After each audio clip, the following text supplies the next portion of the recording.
Alright, today naman we'll discuss about the comparison between the management accounting and financial accounting. Ano pagkakaiba ng dalawa about uh, management accounting and financial accounting? So let's begin. Okay, so introduction first.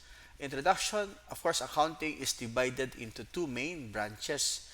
You have your financial accounting and also you have your management accounting, and they both play vital roles in business, but they differ in purpose, audience, and approach. And also understanding their differences helps managers and stakeholders use information effectively. So, very important kung anong pakakaiba ng dalawa about management accounting and also your financial accounting. Okay.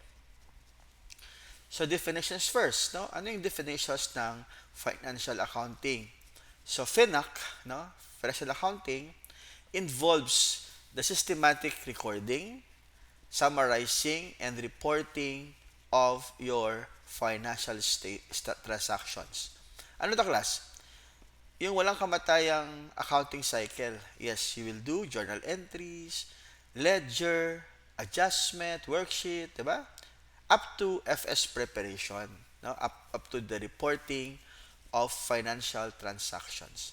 It also provides information to external users, yes, such as your investors, your creditors, and also your regulators.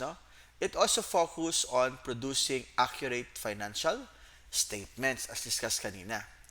And the following accounting standards. Ano nga yung FS natin? Statement of comprehensive income or statement of profit or loss or the income statement. Statement of financial position or your balance sheet. You have the statement of your cash flows or cash flow statement. Statement of retained earnings or statement of changes in equity. And the notes to FS. Lahat yan ay part of the financial accounting. Okay. We have also here your definitions naman of management accounting.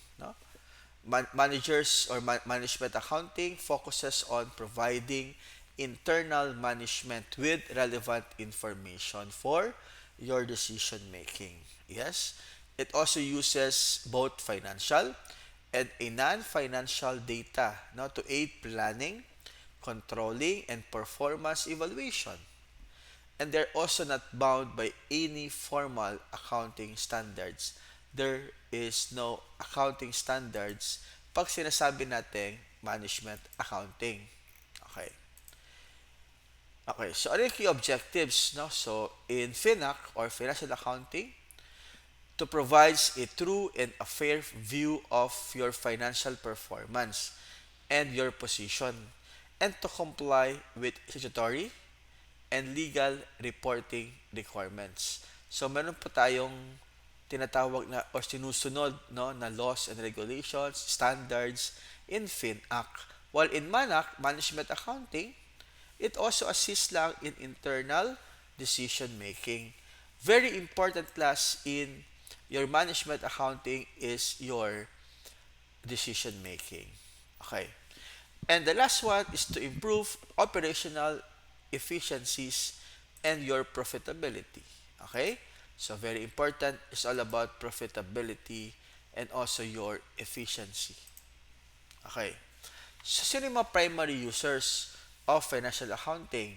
Ang primary users niya ay external stakeholders like investors, creditors, tax authorities, and regulators. While management accounting, the primary users ay internal users like managers, executives, department heads.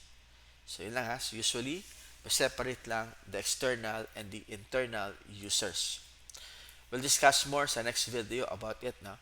In terms naman of the time orientation, sa FINAC, it focuses on the past. It reports your historical data and completed transactions. Class, tapos na po ang ating financial accounting. Kaya nga, you will record na transactions. While in management accounting, there are forward-looking and emphasizes on the planning and forecast. Today and tomorrow, or more on the future values. Yan yung ating part of the regulations or part of the time orientation. How about naman in terms of regulation? No? In FINAC, must comply with external standards like the IFRS, your GAAP, and the SEC requirements. While sa management accounting, wala nang ganon-ganon, no? Okay, wala nang no formal rules. Okay? And flexible naman to suit in the organizational needs. So, depending sa org needs, depending sa boss mo, depende sa management. Okay? Then also class, reports naman and frequency. Sa reports, in FINAC, the reports are usually prepared quarterly or annually. Ano nga yan class? Di ba yan yung ating part of the BIR requirements to do quarterly and manually or annually. It also reports include balance sheet, income statement, and your cash flow statement. And in terms naman of management accounting, reports are prepared as needed. Pwedeng daily, pwedeng weekly, pwedeng monthly. Kaya nga sabi ko yan, usually sa management accounting, nakadepende kay boss. Kung kailangan mag-overtime, mag-overtime ka. If you need to work overtime, you will need to work overtime. It also reports includes budgeting, various analysis, some sort of performance report. So lahat ng ating diniscuss in the management accounting po ay nandito. Okay. Next one, how about the nature of information? In FINAC, it is more on quantitative and monetary data only. And it focus on the accuracy and reliability. Dapat you are reliable. Dapat you are accurate. While in terms naman of management accounting, it includes only both quantitative and qualitative data. Okay, so it focuses on the relevance and also the timeliness for your decision. So yan yung class, no? Part of the nature of the information. Scope and coverage. In FINAC, covers the entire organization as a whole. Kaya ang tawag ng class ay as a whole. Unlike in management accounting is you have segment. In terms naman of financial accounting as a whole, it reports overall financial performance. Okay? So, ibig sabihin, you have the overall performance. And that also be part of, on the other hand, on management accounting naman, it focuses on specific. Ano yung pinaka-word? Segment. Okay? Segment po ang tawag dyan, no? Or products and or projects. It also provides detailed internal analysis. Again, since if you FINAC is more on analysis outside, ito naman management accounting is internal analysis. Okay. So, ano naman yung ating interrelationship? Anong pakakasunod-sunod or relationship with this? Management accounting relies data from the financial accounting as input. Yeah, tama naman. Okay? So, pero, yun nga, pwede naman sa management accounting.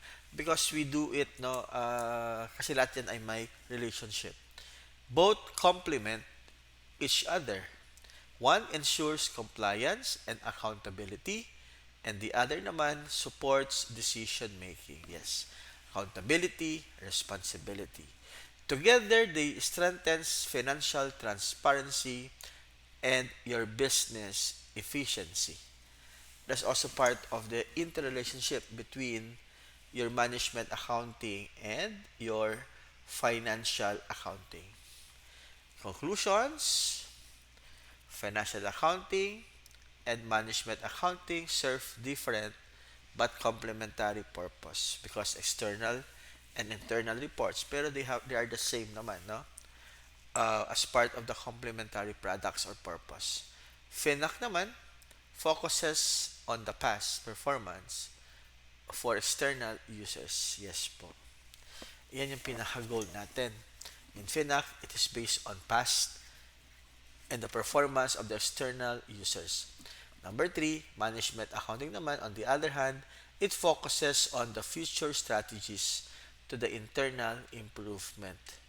And the last one, to improve or to have a strong business uses both to achieve is the sustainable success. So very important is to have more collaboration, more partnership, like this one, no, about the difference between your financial accounting and management accounting, or financial accountant and management accountant. So that's my discussions about the or the comparison, no, of or between management accounting and financial accounting. Bye bye.